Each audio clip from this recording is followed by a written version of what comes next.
राम नाम में छिपा है बहुत ही गहरा रहस्य। 2 बार राम नाम लेने पर ही हो जाता है 108 बार का जाप।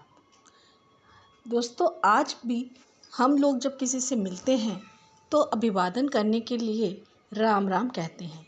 लेकिन ज़रा सोचिए, भगवान राम का नाम अभिवादन करते समय एक बार भी तो ले सकते हैं, लेकिन ऐसा नहीं है।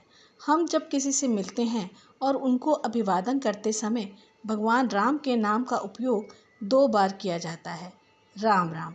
आखिर इसके पीछे का रहस्य क्या है? चलिए आपको बताते हैं। इससे पहले अगर आपने इस चैनल को सब्सक्राइब नहीं किया है तो कर लीजिए, नोटिफिकेशन बेल को भी ऑन कर लीजिए, जिससे कि हमारे आने वाली नई वीडियो का नोटिफिकेशन आपको मिल सके। जब हम किसी से मिलते हैं या किसी का अभिवादन करते हैं तो नमस्कार, प्रणाम या राम राम कहते हैं। किसी को अभिवादन करना हमारी संस्कृति का अभिन्न अंग है और यह परंपराएं किसी कारण से बनी होती है। सोचिए, भगवान राम का नाम अभिवादन करते समय एक बार भी तो ले सकते हैं, लेकिन ऐसा नहीं है।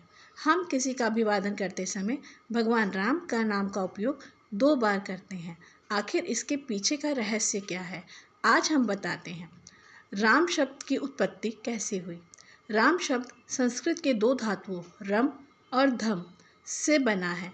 रम का अर्थ है रमना या निहित होना और धम का अर्थ है ब्रह्मांड का खाली स्थान।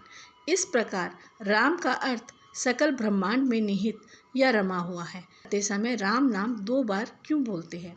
राम राम जब भी अभिवादन करते समय बोला जाता है तो हमेशा 2 बार बोला जाता है।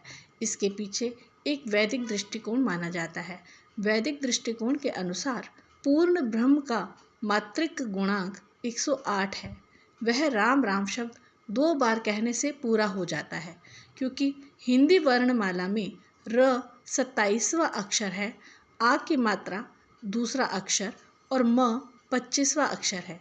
इसीलिए सब मिलाकर जो योग बनता है वो है 27 + 2 + 25 और ये टोटल मिलते हैं 54। अर्थात एक राम का योग 54 हुआ और 2 बार राम राम कहने से 108 हो जाता है, जो पूर्ण ब्रह्म का द्योतक है। जब भी हम कोई जाप करते हैं तो हमें 108 बार जाप करने के लिए कहा जाता है, लेकिन सिर्फ राम राम कह देने से ही पूरी माला का जाप हो जाता है। शास्त्रों के अनुसार माला के 108 मनकों का संबंध व्यक्ति की सांसों से माना गया है।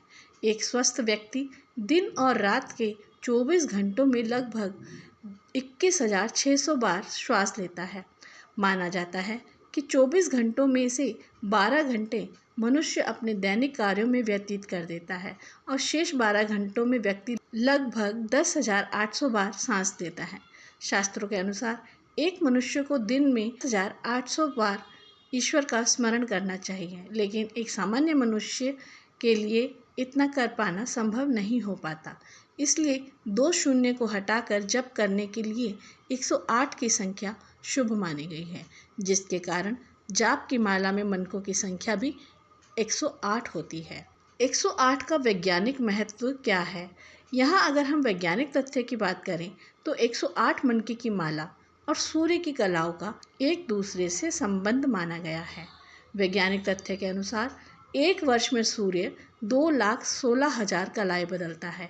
इसमें वह 6 माह उत्तरायण रहता है और 6 माह दक्षिणायन। इस तरह से 6 माह में सूर्य की कलाएं 1,08,000 बार बदलती है। इसी तरह से अंत के 3 शून्य को अगर हटा दिया जाए तो 108 की संख्या बचती है।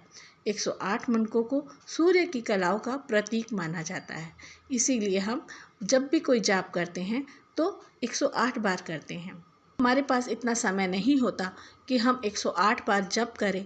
केवल राम राम शब्द 2 बार बोलने से ही संपूर्ण जप की प्राप्ति होती है। आपको यह जानकारी कैसी लगी, कमेंट बॉक्स में अवश्य बताएं।